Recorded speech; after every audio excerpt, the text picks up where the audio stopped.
Boom. All right, I think we're live. Guys, if you can hear me, whoa, what we got going on with the hair? Not really sure. Too late to fix it, but we got some crazy stuff going on with the hair. I think we're live. Guys, hang tight. It's not looking much better. It's okay. We're just got to roll with it. All right, guys, good to have you on. If you can hear me, please let me know in the chat so I know that we are good and cranking and I can see myself in the camera. And again, I don't know what we got going on here, but it's getting pretty interesting. But it's Monday, so what do you do? If you can hear me, please let me know. I see a few people on. Let me know so that I can start going in full confidence, and we'll start ripping.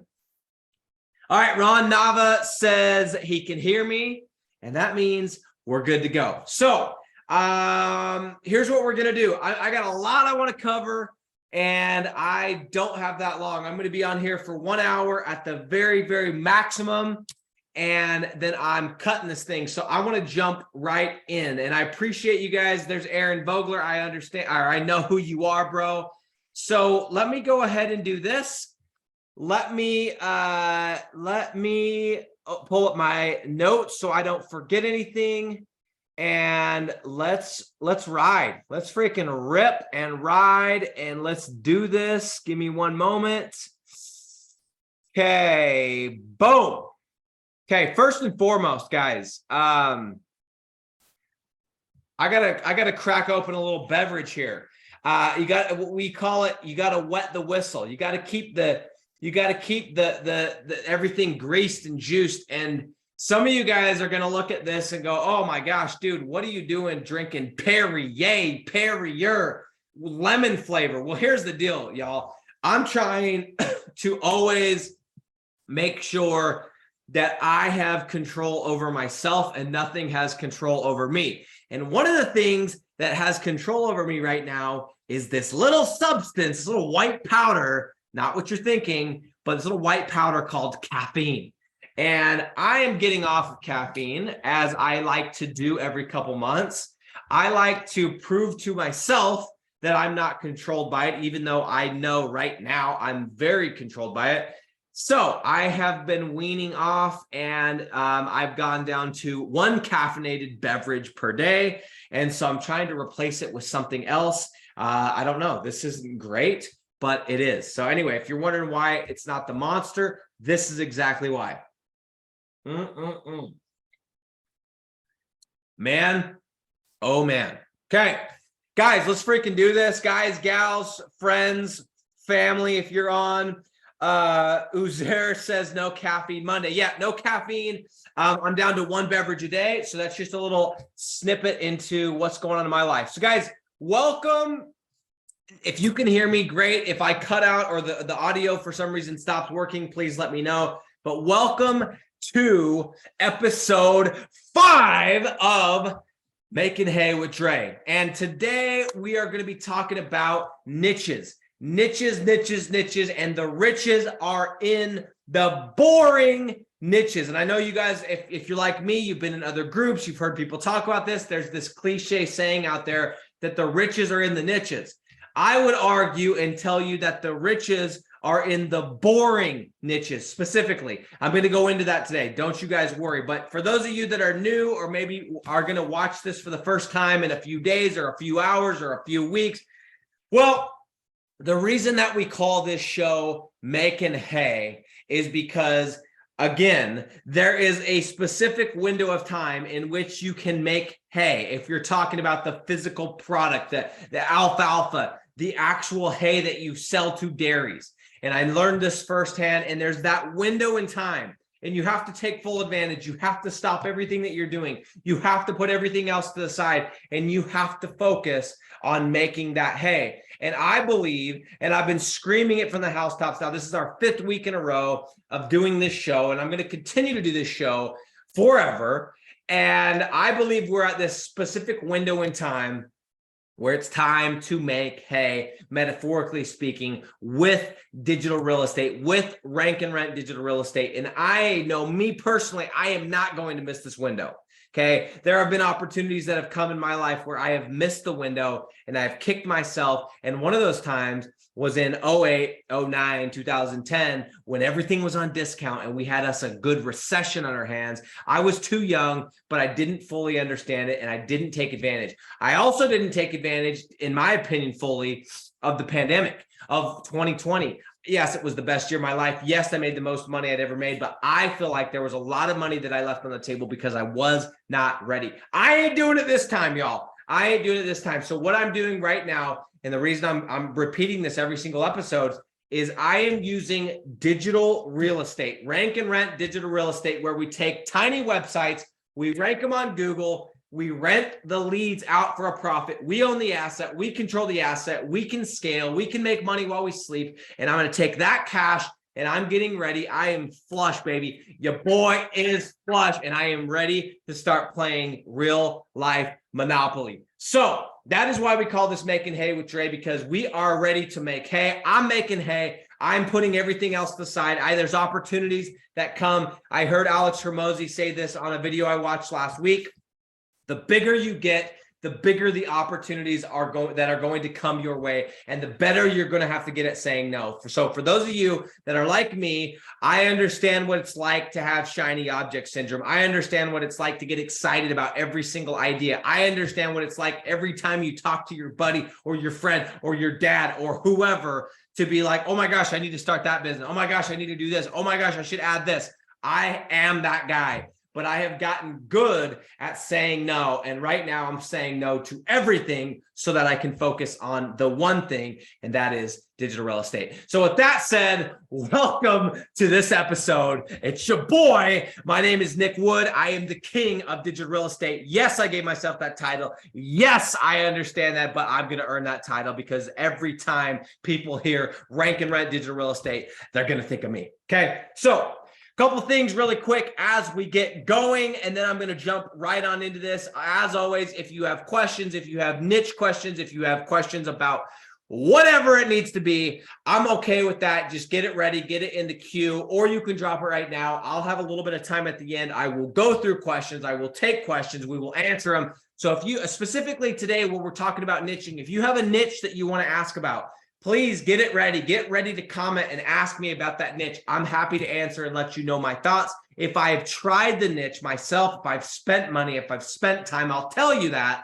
If I haven't, I will tell you that, and we will go into it. But guys, I'm really passionate about this topic. Why? Because I've lost so much freaking money going into the wrong niches, okay? And I'm going to go into that entire story today. But a couple things really quick as we get started. Number one, okay, I'm looking here at my, this last week, I set up, and there's a reason I bring this up, I set up my my trust / my estate / my will. Me and my wife, we went into the attorney, we got everything set up, we got the LLC set up, we got the APT set up, we got the real estate holding company set up, we got the passive investment stuff set up, we got it all dialed in. It's right here on paper, y'all. I'm pumped about it because what I've realized is it's hard enough to make money, but if it wasn't already hard to make money, it's also work. It also takes strategy. It also takes skill. It also takes thought to keep the money. So if you guys haven't done this and you plan on actually going big, I would highly, highly, highly recommend. I wish I had done this when I had nothing. I wish I had done this when I had one business. Now I've got like, I don't know, two LLCs, an S Corp. I got real estate holding companies. I got I got all this stuff, and that's great. And it's fun because you're like, oh, this goes in this bucket, this goes in this bucket, but it's a lot more expensive because I got so much stuff. And I wish I had had this roadmap set up from day one, because now I'm trying to retroactively go and fix some of the stuff that I've done instead of just having it lined out from the beginning. And I remember having the same question as many of you probably have when I got into digital real estate, right? And I'm sure you guys have had this question. Should I set up my business, blah, blah, blah. I'm not here to give legal advice. I won't give legal advice, and I'm not going to give accounting advice either. But all I would tell you is whether it's your estate, your trust, your will, your business, guys, if you're planning on doing this and you're planning on being successful, you're going to have to do it anyway. So think in your mind, plan out into the future. Now, that doesn't mean you should be like, oh my gosh, I need to get my this, whatever, and that should slow you down. Don't let that slow you down, but start thinking about this bigger. Start having a bigger vision. Start thinking about what happens when I make 20K a month and 50K a month and 100K a month, and where am I going to put that money and how am I going to be taxed and all these different things. Start thinking about this with some actual vision instead of thinking about, I'm going to make $500 a month and that's as far as it goes. Okay. Anyway, just wanted to bring that up. It's sitting on my desk. I'm pumped about it. I feel a lot better. I've been sleeping a lot better knowing that if I go down in a plane on my way to Africa here in a couple of weeks, everything's taken care of. The kids are going to the right spot. The money's going to the right spot. The this, the that, the rest. Guys, just my recommendation. It's really breathed some peace into my soul. So there's that. Okay. As we get going though, I want to ask you guys this. Okay. I asked this simple question last week about the week before. I'm going to ask the same thing. Okay. And here's the deal. Okay. Last week, if you guys weren't on that, as episode 4, we talked about when is the perfect time to get started with digital real estate. And I told you guys my life, I guess my MO, my thesis, my rules that I live by. And I just want to ask those of you that watched that episode, and if you didn't, go check it out. It's going to be somewhere related to this video. You're going to be able to see it. Maybe we can include it in the description. I'll tell our editor to do that. But the question I asked last week, and this is the question I'm going to ask again today, is what have you done in the last 7 days with the information that I gave you last week, last Monday at this time? What have you done? Have you done anything? Did you get started? If you are somebody that's a looky-loo and a tire kicker, and I'm going to check, looking at all these different business models, and should I, have you done anything with the information that I gave you last week? Guys, you're talking to somebody that has spent over $1.25 million in ads on Rank and Rent digital real estate. Somebody who has gone into 20 plus niches. Somebody who has been doing this for 6 years, somebody who has made millions and millions of dollars, somebody who now is coaching 400 people on how to do this process. Okay. I've been around the block. This is not this specific business model, this Rank and Rent business model. It's not as big as e-commerce yet. It's not as big as MLMs yet. It's not as big as some of these other things yet. But I'm telling you, and in this little corner of the internet, I have been doing this for a long time, and I have made the mistakes. And I'm telling you right now that there is a window in time, and we are right in that window, and the sun is shining. And the question is, what have you done in the last 7 days with the information I gave you last week? And if you haven't done anything, if you didn't get started and you were hoping to get started, then my question is, what are you doing? Okay. How many more weeks in a row are you going to keep saying, I'm going to do it this week, I'm going to do it next week, I'm going to do it next week, I'm going to do it next week, and you're going to wake up and it's going to be another Monday and you're going to have done absolutely nothing. Okay. Did you think of one more reason why now is not a good time? Are you one of those, these are all rhetorical questions, by the way. Are you one of those people that's like, oh, I'm going to start at the beginning of the year. Oh, I don't want to make any extra money because then I'm going to have to get paid taxes on it. Oh, this or that or the rest. Are you one of those people? Are you one of those girls? Are you one of those guys? And the question I'm going to ask you, and I want you to take into this call and into this next week, is if not now, when? Let me repeat that. If not now, when? What, or better, maybe better said is let me say it this way. What has to change? How much longer do you have to wait? How much longer do you have to sit in a situation you dislike before you're actually going to make the jump, before you're actually going to put pen to paper? How many more calls do you need to listen to? How much more screaming do I need to do before you jump into it? And guys, I don't care if you decide to go do a different program. I don't care. I don't. And you probably think that I'm just saying that. I don't care if it's mine. I don't care if it's somebody else's. Just Get started. And you know why I say that is because if you do go to somebody else's, you're eventually going to end up to mine anyway, because you're going to find out this ain't about learning how to get the lead and whatever. It's about learning how to sell it and making money. Okay. The people that make the most money are the ones that know how to sell it. So I know whether you go and start some other bogus thing or go to Udemy and buy a $20 thing, I just need you to get started, because eventually you'll come to me. Eventually, you'll realize that just because you know how to build a website, that's not the end of it. And just because I know how to backlink, that's not the end of it. Okay. You'll learn this in due time. I just need y'all to get started so that we can eventually make our way to your boy. Okay. That's the whole game.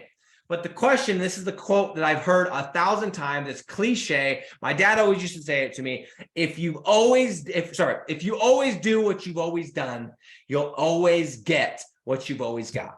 Okay. If you always do what you've always done, you'll always get what you've always got. And so the question is this, right? This is the internal question you ask yourself. Is like, if you did the same thing this last 7 days as you did the 7 days before that, why are you assuming that something's going to change? Like, at what point do you think something's just magically going to change? You think money's just going to fall out of the sky? You think you're immediately just going to have these digital assets? Do you immediately think you're just going to have a skill set of sales? Do you immediately think you're just going to have passive income coming in? But yet you've done the same thing the last 7 days as you did the 7 days before that and the 7 days before that, which is nothing related to digital real estate. Guys, if you're not careful, you're going to miss this. You are going to miss this. And right now you need to be stacking cash, getting your coffers full, getting flush, because we got some interesting stuff on the horizon. Okay. The old recession. And I'm personally pumped about it. Okay. And some of you guys are going to say, oh, it's going to come back. And you know what I love is the mortgage guys. I love me some mortgage guys. Oh, the rates are going to go down. Or the real estate guys. Oh, it's all going to change. Of course you're going to say that, bro. It's because your livelihood depends on it. Okay. I don't think it's changing. And you know what? I wish it would. I wish the interest rates were down to 2% to 3%, because I'm trying to buy real estate. Okay. But I just am being realistic. I don't think it's happening. So for those of you that got the mortgage dad or the mortgage mom or the mortgage friend or the mortgage buddy or the mortgage spouse or whatever, guess what? I don't see it changing. Okay. And guess what? I would love for it to change. I would love for it to come back down. But I'm getting ready. I'm stacking my cash. I'm getting flush because I'm getting ready to play real life freaking Monopoly. Okay. So that said, let's freaking do this. Let's freaking go. Let me get another sip of the Perrier. Let me look real quick and see who we got on the call. All right, we got somebody asking about pavers. I am going to address that niche at the end, but great questions, so stay on to the end. I will address that. Aaron Vogler says he had to close with a business owner last Wednesday. He said yes, but then ghosted me for a few days. But last night he sent the first payment. Aaron, my man, congratulations. And you have been hustling your butt off. I know that because we've been talking. So congratulations to you. However, what I would say, you got lucky. You got lucky because my theory is, like, if I don't collect money on that call, I don't care if they say yes. I don't care if they're 9 out of 10 yes. I don't care if they're, oh, I'm going to do it. I'm just not counting on it. You got lucky, my friend. Excuse me. I have a video on this channel. I'll try and dig it up. It talks about drilling the hole. Okay. And it will make sense when you watch it. But the way that I do this, because I've lost too many deals. And by the way, congrats, shout out. I don't want to diminish. I want to save you from losing deals. Do not get off another call, another Zoom without collecting money. If I get off a call without money, deal's done. I'm not even counting on it. And then if I get it, cool. I always get money. I don't care if it's $50, $100, $200, $500. I always get a partial micro commitment right there on the spot. But anyway, looks like you did it well. You sold him. He came back, but I would not count on that every single time. So just my 2 cents, but congratulations. Okay. Unfortunately, our leads have tanked. So this first month is 125 a week, but he knows we're going to raise it 250 a week. Dude, I'll take 125 a week all day. That's better than nothing. Okay. So that said, let's freaking dive into this. Let me get some Perrier, some lemon flavored Perrier. You know, as much as I go, And as much as I pretend that that's like getting better in taste, it's not. Okay. But it's staving off my hunger because I didn't have time to eat. All right, guys, let's talk about niches. Let's talk about the riches are in the boring niches. And I get a little bit excited about this topic because, and I wouldn't say like a giddy excited, I get a little bit fired up, a little bit passionate because I've spent so much money, so much time in the wrong niches. Okay. I'm going to go into all of that so that you don't have to. Okay. But before we get started, I got to remind you guys, I say this every time, I'll continue to say this, but I do not speak on anything that I have not personally firsthand experienced. Okay. I'm not somebody that speaks out of theory. Okay. Period. I don't roll like that. I'm not into that. I've just been in too many programs, too many groups, and too many this, and too many that, where the people that are at the top, they've never done the thing that they're training on. They've never done the thing they're coaching on. And it's hollow. So I want you to know, as we get into this, I will let you know, I will specifically tell you, hey, I've never been in this niche. Man, I got some itchy freaking whatever going on today. My goodness. Anyway, I will let you know. I'll say, hey, here's my thoughts on this niche. However, I've never tried it, or I've done this. I've done X amount of sites. That's why I'm speaking on it. But I make it a point that I do not speak on anything that I have not personally done, like literally myself, not my team, not myself, my money. Unless I've done it, I do not speak on it. Okay. So that is the very reason why I spent, let's see, 2016, I did this. 2017, and I'm talking about digital real estate, rank and rent digital real estate. 2017, I went and chased this software company, okay? Failed. End of 2017, I was back in this and I was doing it. 2018, I was doing it. 2019, I was doing it. That's how I made money. That's how I survived. That's how I paid for my house. That's how I paid for my cars and my vacations and all of the different stuff, okay?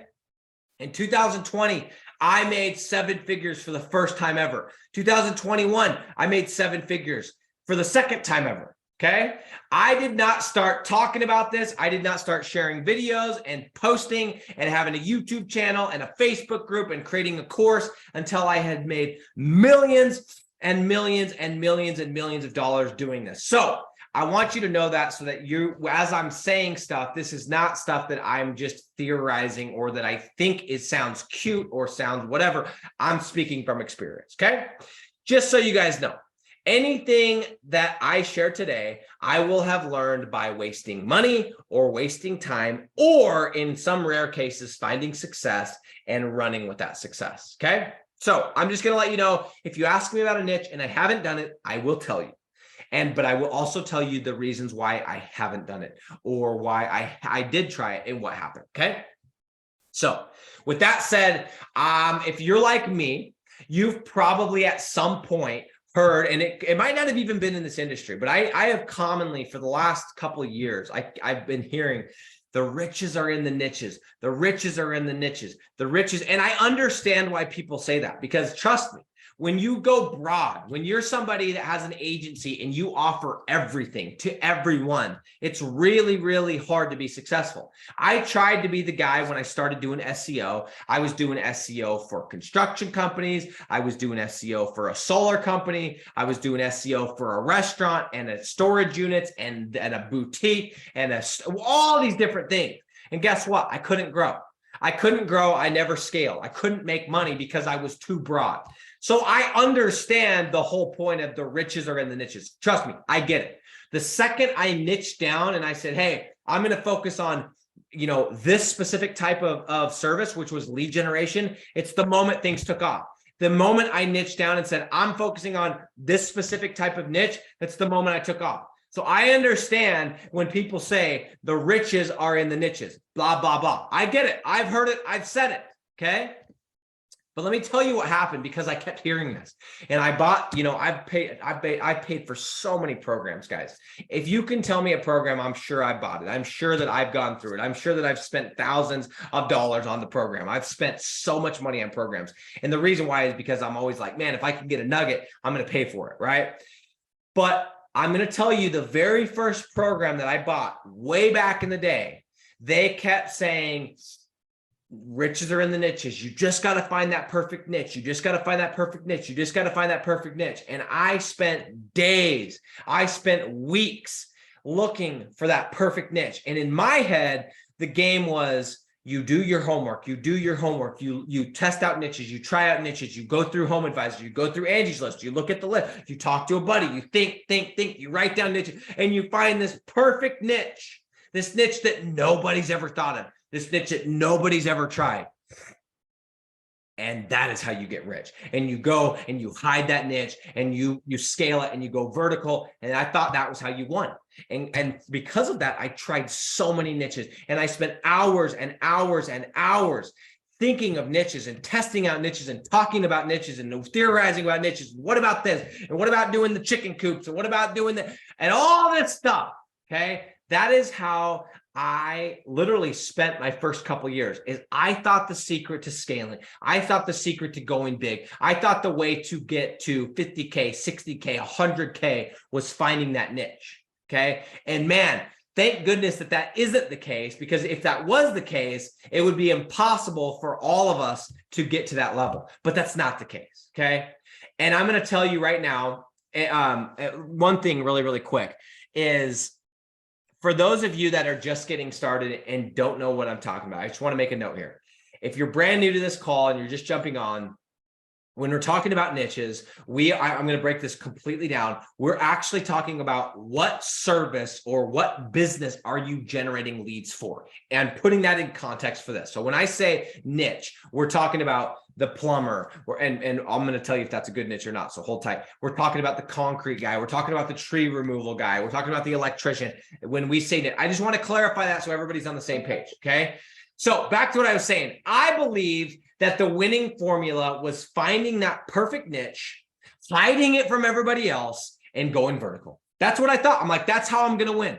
And I wasn't making a ton of money. And I was like, I just got to find the niche. I just got to find it. And trust me, guys, I've spent hours on Thumbtack looking at the different leads that they generate. Oh, what about that? What about that? What about that? What about photography? What about this one? What about that? And I mean, guys, I have lists and lists and lists of niches because I thought that was the game. I thought you just needed to find it.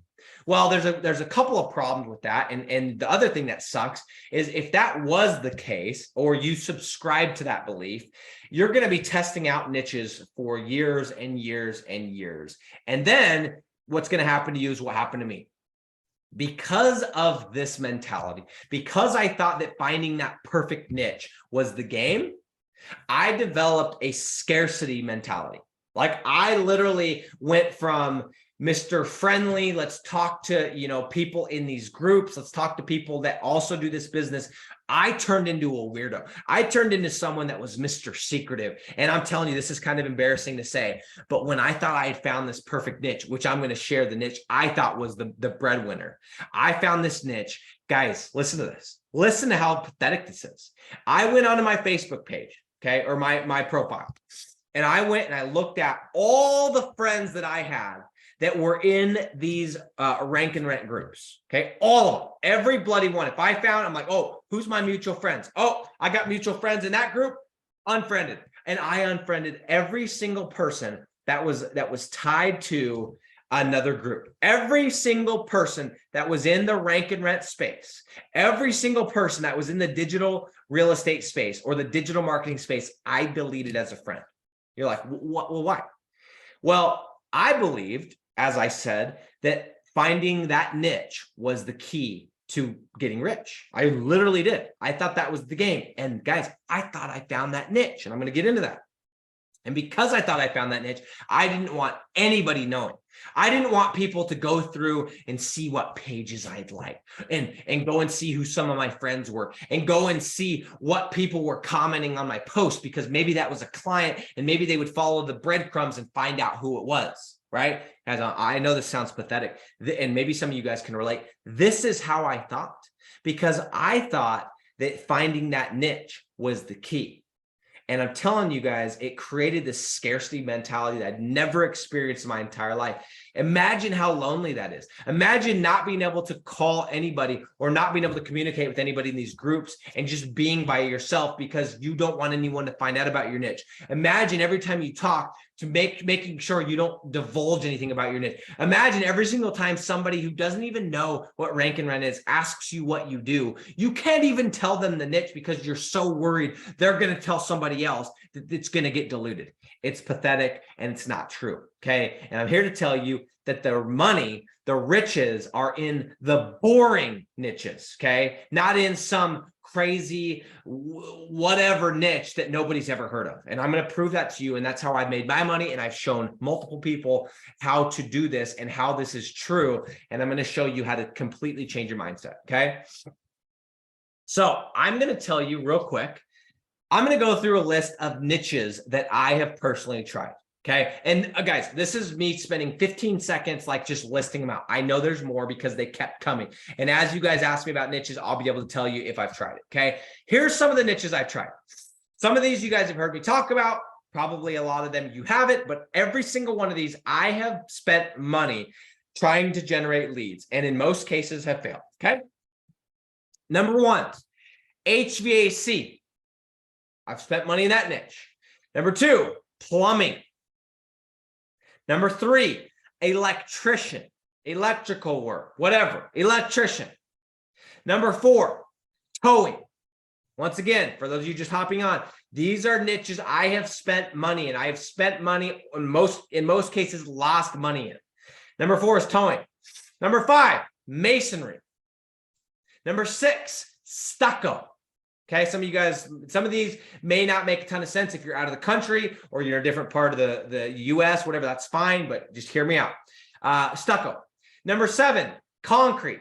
Number eight, duct cleaning. Number nine, tree service. Number 10, fire restoration. Number 11, water restoration.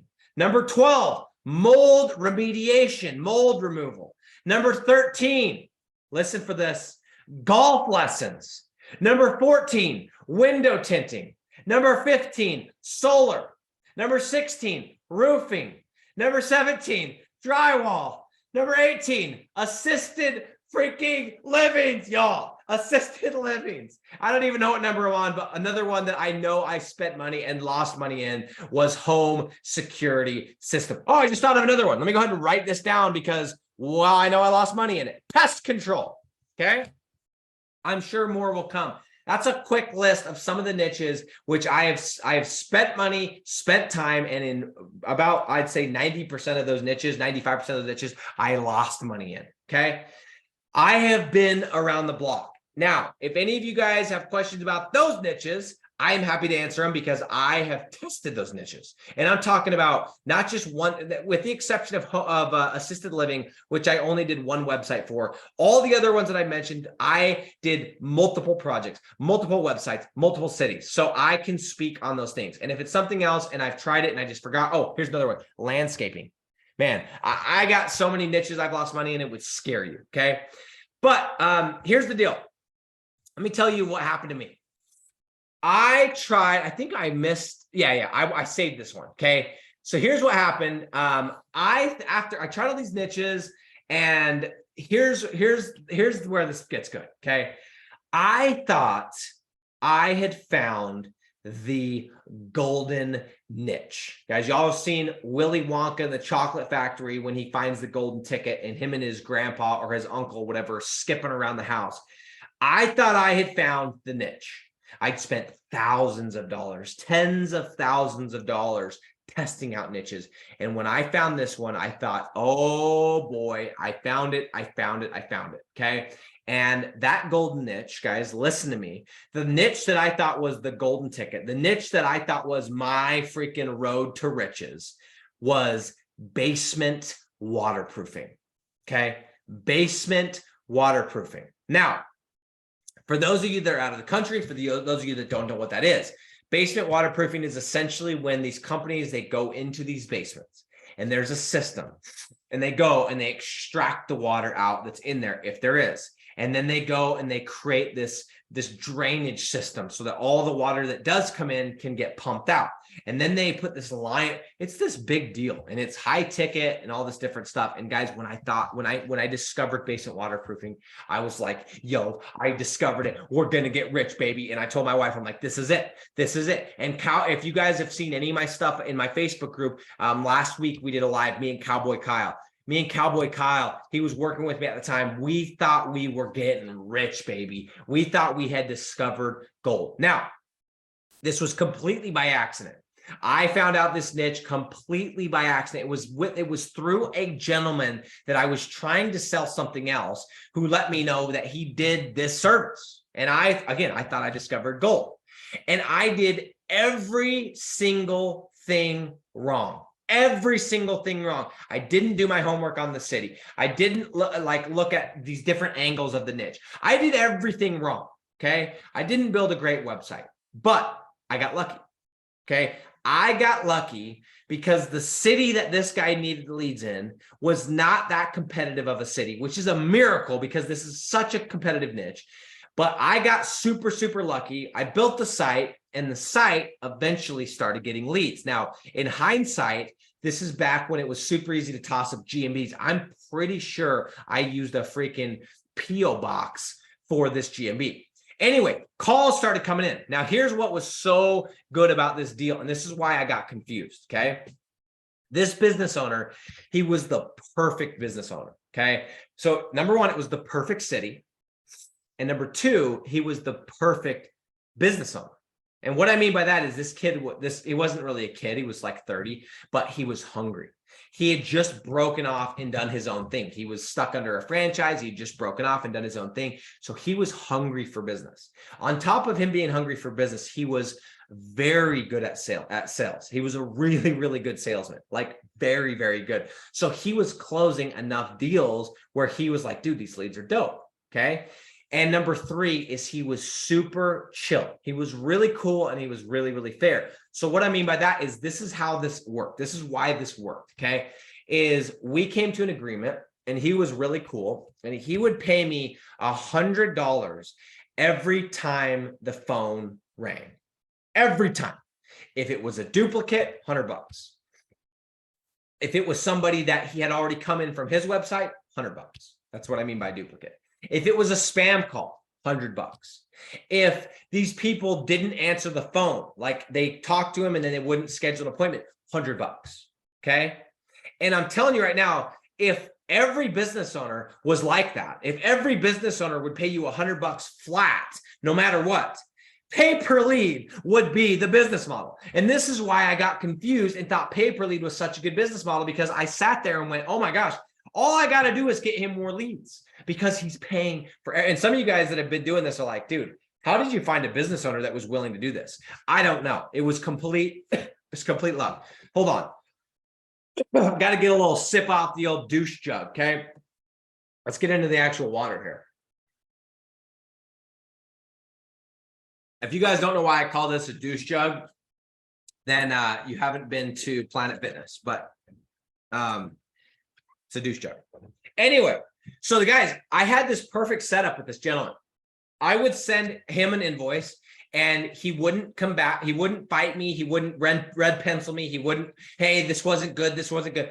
He would just pay me like literally every month. It was the easiest thing ever. And I'm telling you right now, if there was a way to wave the magic wand and say every business owner is going to accept that deal, pay per lead would be the best business model. It would, except for the fact that at some point there is a limit and we can get into that. But for the record, pay per lead is not the best business model. And I got super lucky. Anyway, I had this perfect deal. Okay. And I just naively assumed that because he agreed to this deal, that everyone would agree to this deal. Okay.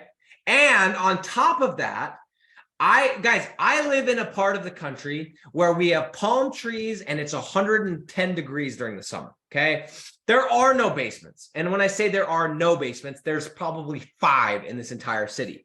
There's no basements. You know what else? There's no moisture. It doesn't really rain where we're at. Now, of course it rains, but like compared to some of the places in the South and the East Coast and whatever, it does not get that much moisture. That's why if you look at some of my photos, It's like just desert and it's red rocks. Okay. So I did not know that basement waterproofing was this huge industry.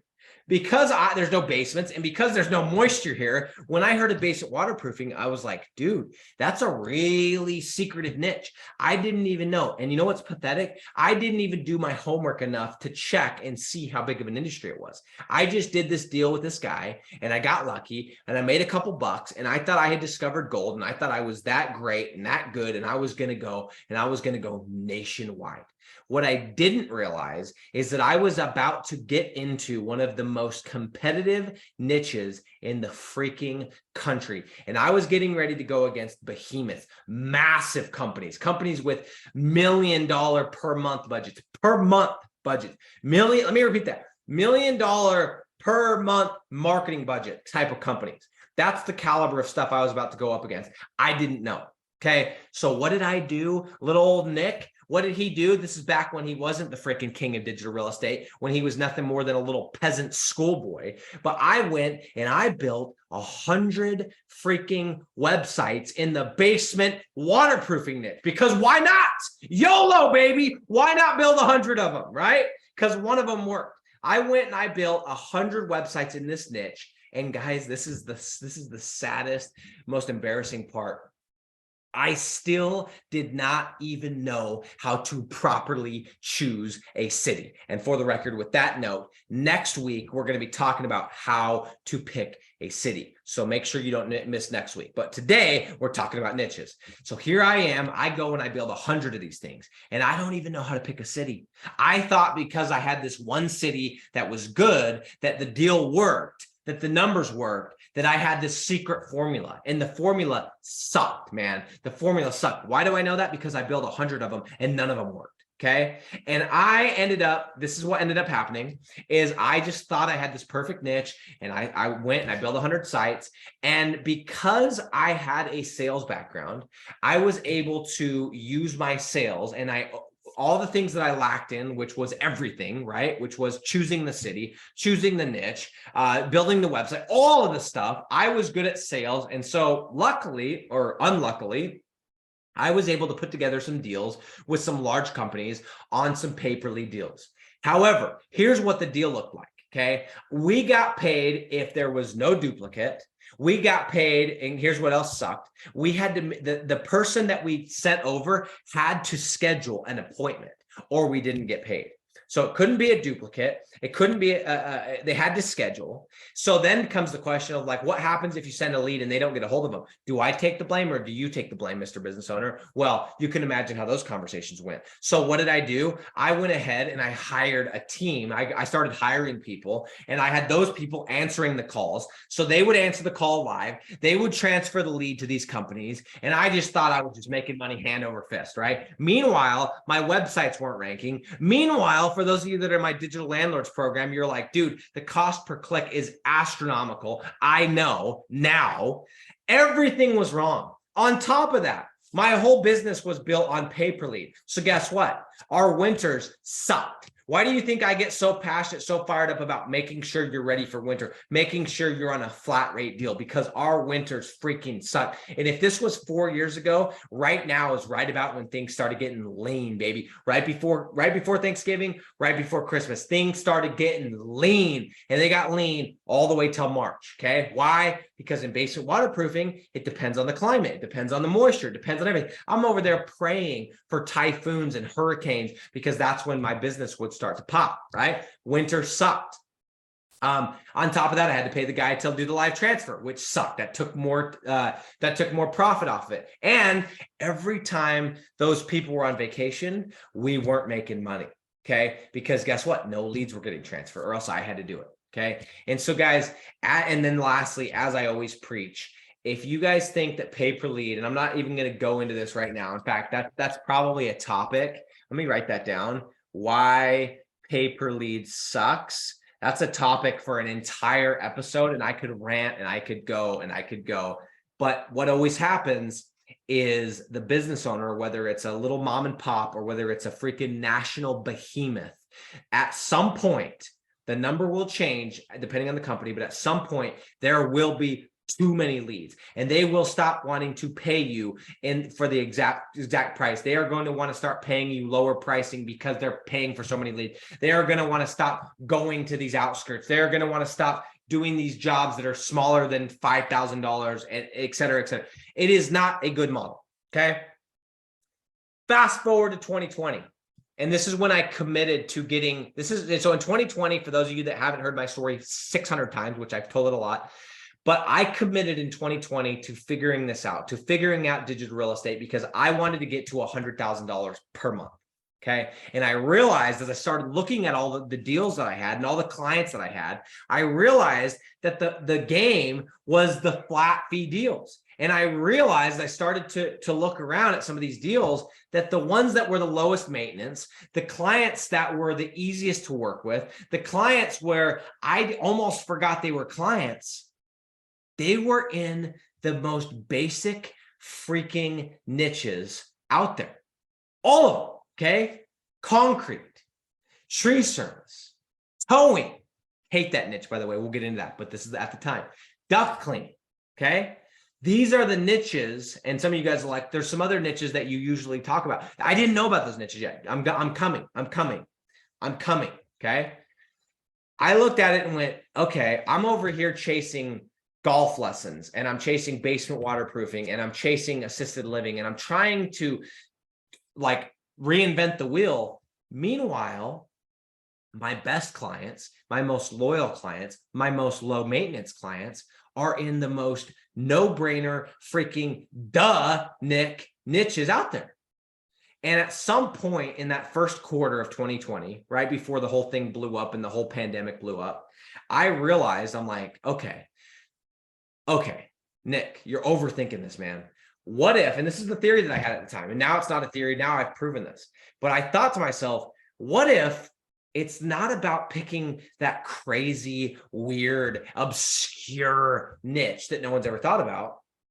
What if it's about making money in these boring niches and mastering these boring niches and speaking the lingo and branding myself as an expert in these boring niches and figuring out how to pick the city? We're going to talk about that next week. What if that's the game, and doing it and figuring out how to sell a deal on a flat fee basis? What if that's the game? That's the theory that I had in quarter one of 2020. And I freaking ran with it, and we tested it, and we sold deals, and we kept doing it, and we did another deal and it worked, and we did another deal and it worked, and we had and now we got 4 concrete deals, and we got 3 tree service deals, and we got a couple duct cleaning deals, and I'm finally starting to make money, and I'm finally starting to realize, oh my gosh, all these years I've been trying to find this golden ticket, this golden nugget, this niche that no one's ever thought of, and the money has been sitting right in front of me the entire time. Okay. And I want you guys to know, I have made 90% of my money, 90 plus, probably closer to 95, but at least 90% of all the money I've made in 3 to 5 niches. Let me repeat that. I have made 90+% of the money that I've made. And keep in mind, this is the 3rd year I'll make 7 figures. And I have done it in 3 to 5 niches. And those niches are not sexy. Those niches are not exciting. Those niches are not something you've never heard of. These are niches you all know about. Okay. All of you, if you've watched any of my videos, or you've followed my TikTok, or you've been in my Facebook group, or you're following my Instagram, which you should be doing all of, by the way, because I share different content. Just a quick plug for my stuff. Okay. I have made all of my money in 3 to 5 niches. And I want to repeat how I started this call. The money is in the boring niches. The money is in the boring niches, not in the crazy niches, not in the, I'm going to do the chicken coops and the well drilling and the this and the that and all these crazy things.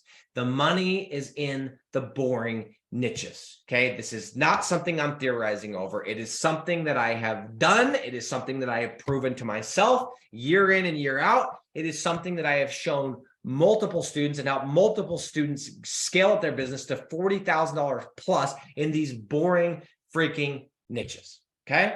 So I want to tell you really quick, my criteria for picking the right niche. And then I'm going to go into comments. Okay. Any questions, comments. So get those things ready because we're getting short on time. Oh my goodness. The time is freaking passing like crazy. So here's my criteria. Number one criteria for picking a niche. It has to be high ticket, or the profit margin has to be dang near 100%. Okay. So what do I mean by that? High ticket, in my opinion, would be at a very, very, very, very minimum, $2,500 minimum, up to about 20K. And by the way, I believe when you get too high ticket, that becomes a problem. And I'll get into that as well. Or you can go into some of these niches where the profit margin is almost 100%. Duct cleaning. There is literally no overhead in duct cleaning other than your labor. So the profit's like 75, 80%. Ridiculous. Okay. That's the only reason duct cleaning works.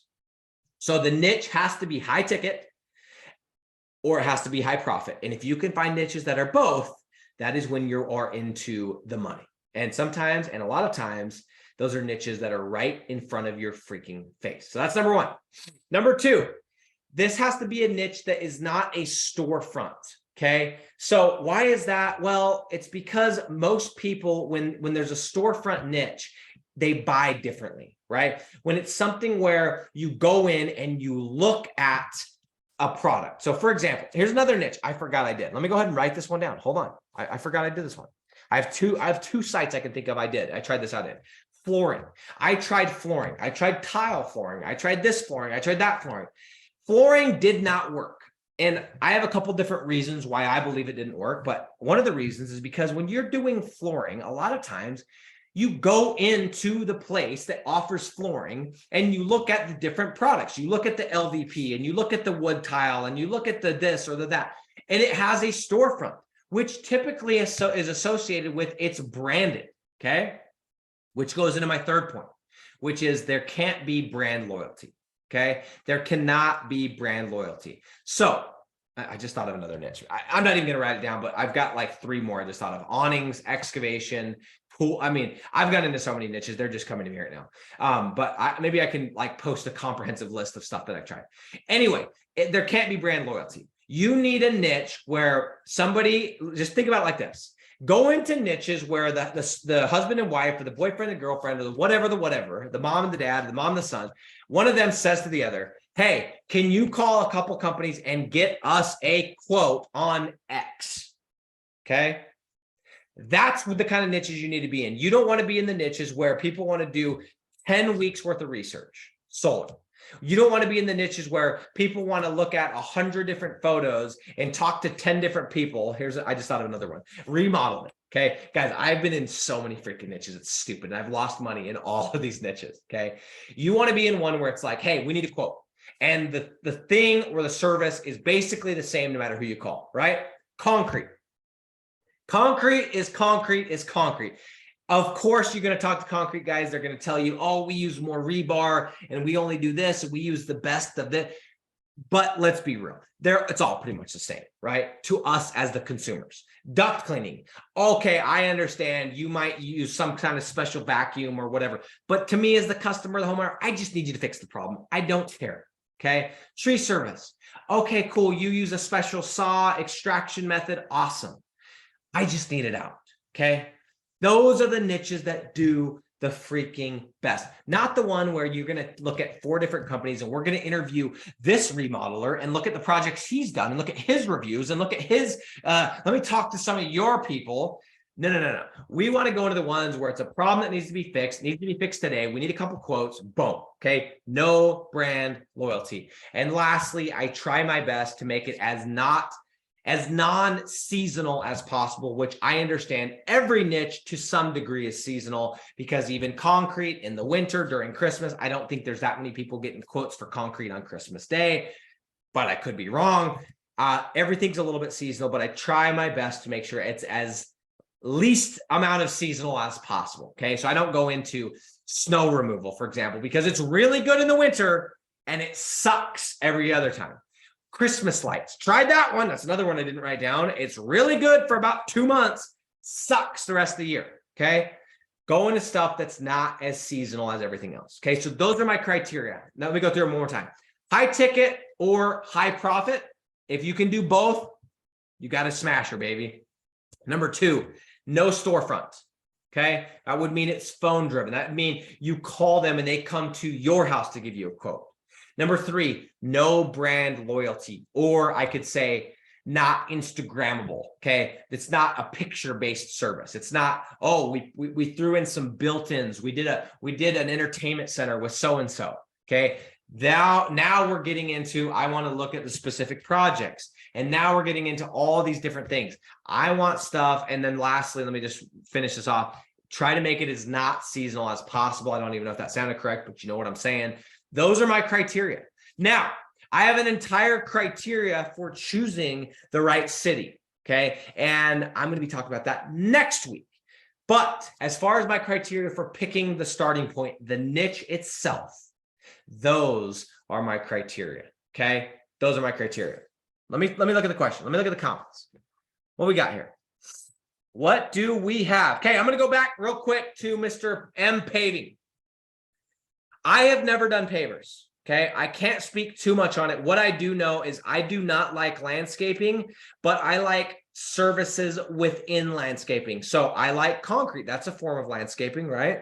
I like masonry. That's kind of something that would be in landscaping. I like artificial grass. That's part of landscaping. I don't like landscaping stuff, but I do like the subservices. So everything I know about paving, I know people that do well with it. The question would be, what's the ticket size?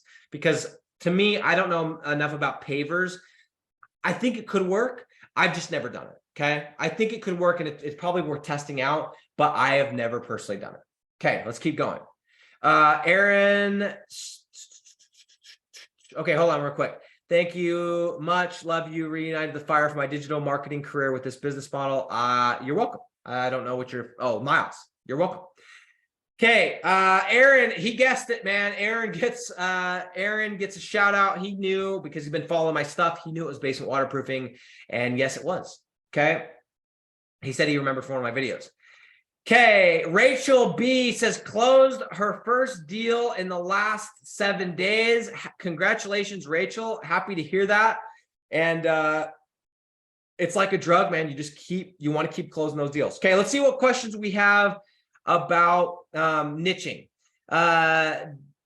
Desar says, do you typically have a basis for how much you spend on Google before pivoting to a new city or niche? That's probably going to be more of a question we're going to answer when we talk about Google ads and that kind of thing.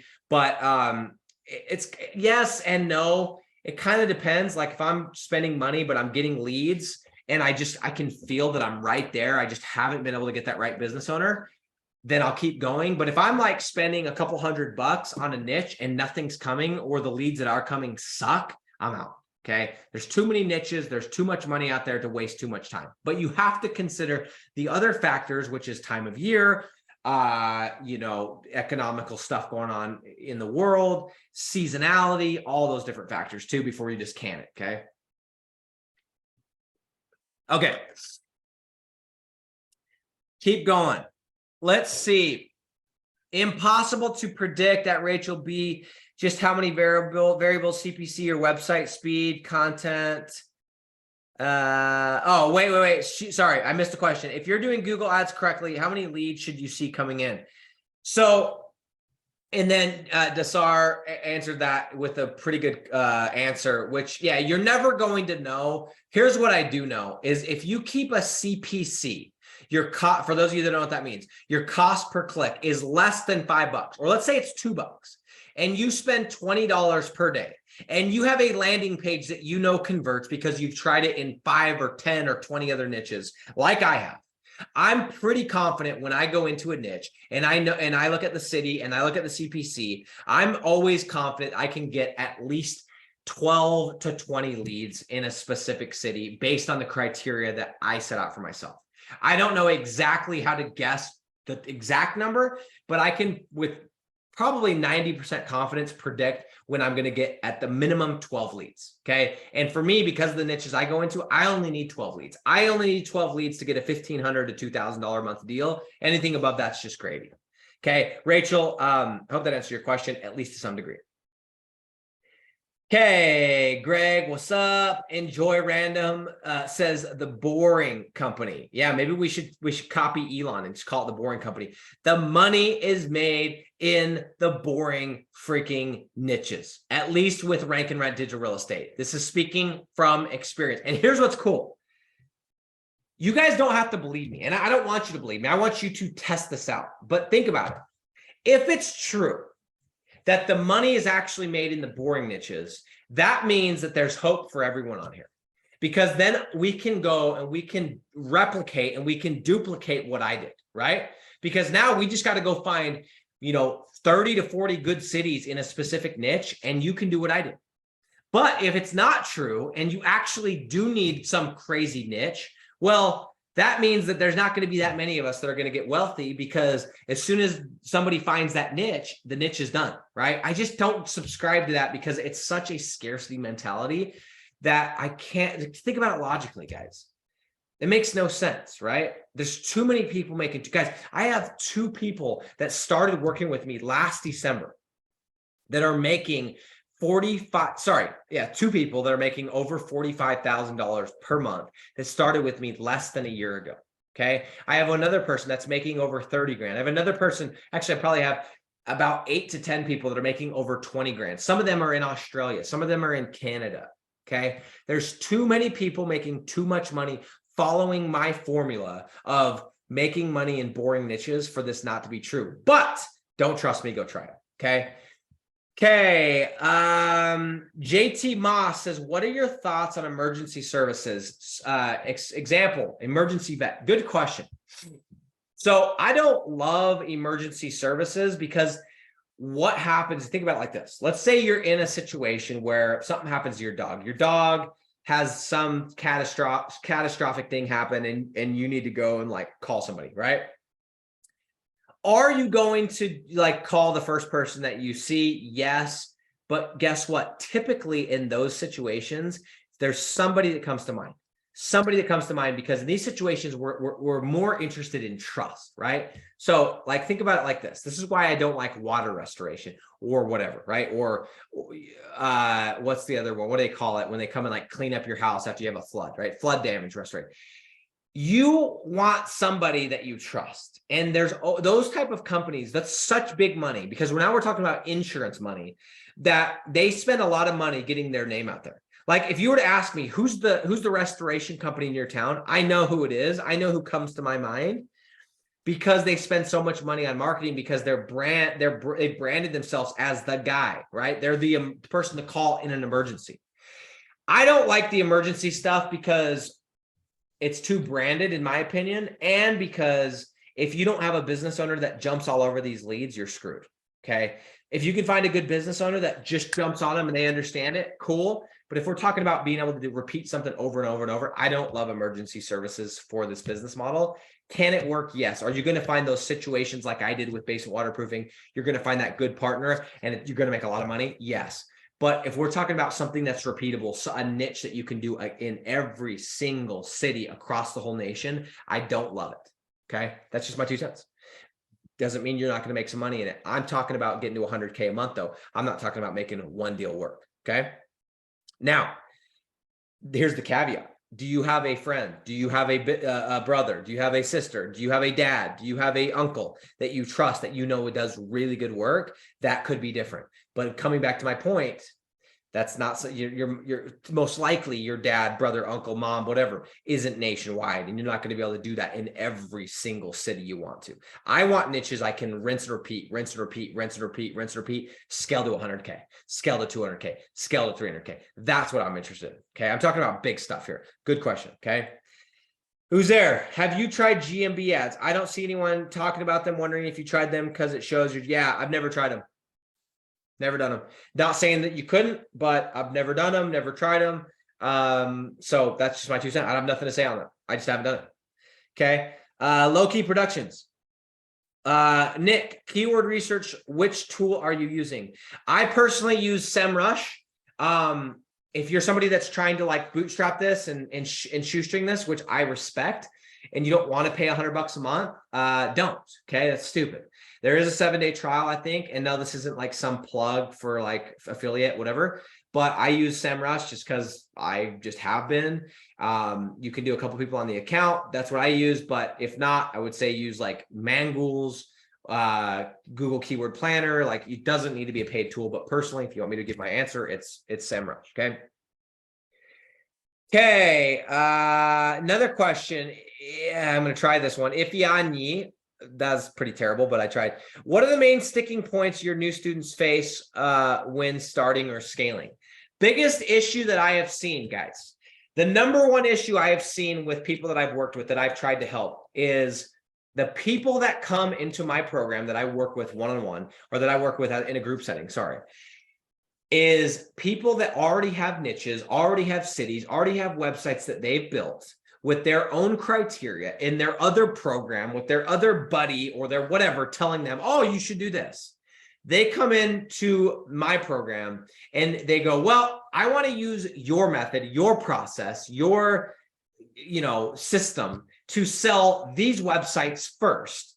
And then I'm going to follow and pick a niche and a city based on how you teach. And that is a broken mentality, and it does not work, because I always tell people when they get in the program, I say, here's what I want you to ask yourself. If you had known what you know now, because you just watched my training, you just went through my course. If you had known then when you built this niche, this city, this website, if you had known that then, what you know now about what I just taught you, would you still have built that website? Meaning, does the CPC look good? Is the niche something I would go into? Is the volume there, etc.? If the answer is yes, go for it. Go and use my system, my process, my everything, my tools, and go and sell that city, that niche, that website using it.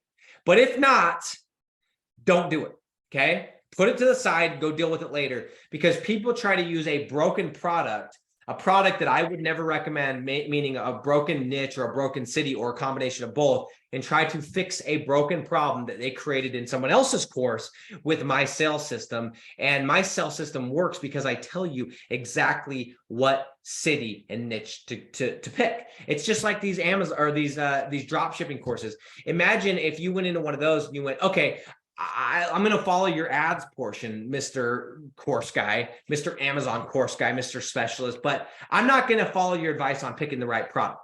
Makes no sense, right? So my stuff works when you follow it exactly, okay? So that's the biggest, to answer your question, the biggest sticking point, the thing that I see that holds people up or makes them get slowed down a little bit is they try for, a couple of weeks, sometimes a couple of months to sell these sites they never should have built. They get emotionally attached to sites they never should have spent $1 in. Trust me, I've done it. I held on to sites for years and years and years and years because, oh my gosh, I spent money, and oh my gosh, I don't want to just get rid of this because I want to make, no, you made a mistake. Cool. Learn from it, get rid of it, and go and follow the system. So again, to answer your question, is people, they take their problems and try to fix them with my sales system when I've told them, do not do that. Okay. Don't, if you have a water restoration site that I'm not a fan of that niche and you're going to try and sell it, don't be surprised when it's not easy to sell. Okay. So anyway, I hope that answers your question. Guys, the riches are in the boring niches. Okay.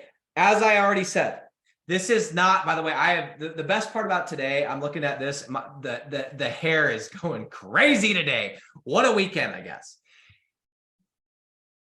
The riches are in the boring niches. I'm not speaking about this from theory. I've said this a couple times. This is what I discovered. This is how I scaled. This is how I went from making a few bucks a month, in 2019, December 2019, to making $100,000 a month in July of 2020. I got very focused. I got very niche down. I got very scientific about what niches I went into, how I sold those niches, what deal structure I used. And I'm telling you right now, the money is in the boring niches. And if you choose the wrong niche, everything's going to be broken. Okay. I don't care how good you are at sales. I don't care how good you are at ads. I don't care how good you are at SEO. You choose the niche wrong, everything's broken. Okay. And I'm going to tell you this next week, we're going to be talking about, okay, now we got the niche. Now, how do you know it's a good city? We're going to be talking in depth and at length on picking the right city. That's the next thing. You pick the right niche, great. But if you pick the wrong city, everything's broken. I don't care how good your backlinks are and how good it does not freaking work. So you have to pick, and that's the reason I'm doing these things in order, guys. I'm starting with the niche, then we're going to go into the city, and then we'll keep going. Okay. I'm going to keep teaching you guys. I'm going to keep talking about topics that are relevant, topics that you guys need to hear, topics that you need to, and guys, we've spent about an hour on here. And I know I've talked a lot and I've said a lot of probably things in a loud and aggressive way, whatever. Cool. I have just literally shared with you in 60 minutes things that took me 6 years to learn, things that took me over $1 million to learn because I've spent the money, I've made the mistakes, I've done all the things freaking wrong. So it's your choice what you do with this. Okay. I don't want you, and I'm not ever going to say, just go and trust me. I'm just not. Okay. But I would have you consider, as you think about what I talked about today, as you think about choosing a niche, as you think about getting started in this and what niche should you do, that I have done it. I have spent the money. I have made the mistakes. I went to lunch, as I'm going to wrap this up. I went to lunch with a gentleman last Thursday. Yeah, it was Thursday. This is a good friend of mine. This is a guy that's worth minimum $10 million. He's one of those guys that doesn't brag. You'd never know. So I'll probably never know his net worth. I just know I've seen something that I wasn't supposed to see in a bank account in another country that was enough to have me believe that there's no way this guy's not worth at least $10 million. And anyway, the whole thing, like what I'm getting at with this is we had a really good conversation. I haven't seen this guy in, oh man, it has been a minute. Okay. But we go and he hits me up. Where did we link up at? I saw him, I think it was at the gym. This is a couple days ago. And we go to lunch we went to like a kind of like a brunch thing. Okay. And we start talking and I'm asking him questions and I'm saying, I'm learning more about his story because he's a friend, but I don't know that much. And guys, if you knew this specific guy, he's not in digital real estate. He does nothing digital, but this guy has made so much freaking money. And if you knew the industry that he was in, you would laugh. You would go, there's no way he's made that much money in that industry. Okay. Now I know that we're not talking digital anymore, but just talking to him, it reaffirmed and it just once again, I was like, Nick, there we go again. I'm seeing this principle all over. He has made millions and millions and millions and millions and millions of dollars in one of the most boring niches. You think it's generating leads for concrete companies boring? If I told you the amount of money this guy has made in this niche, you'd start sleeping. You would start yawning. It is so boring. It is so unsexy. But you know what is sexy, guys? Is the freaking money. The money that comes in every single month. Every time you're Stripe, you get a notification on Stripe. Oh, you just made $1,000. Oh, you just made $500. Oh, you just made $5,000. That's sexy. Okay. So I know some of you guys, you want to be able to brag to your family and your friends, and you work with doctors and you work with whatever and attorneys and all this cool, fancy stuff, this sexy stuff. I don't need any of that. I don't care. I don't care what kind of leads I generate. I don't care if it's the most boring, dull, unexciting niche in the world. What I think is sexy is that money that comes in while I'm sleeping, while I'm golfing, while I'm traveling, while I'm hanging out with my kids, while I'm at the gym. That's sexy. The money is in, or the riches are in, the boring niches.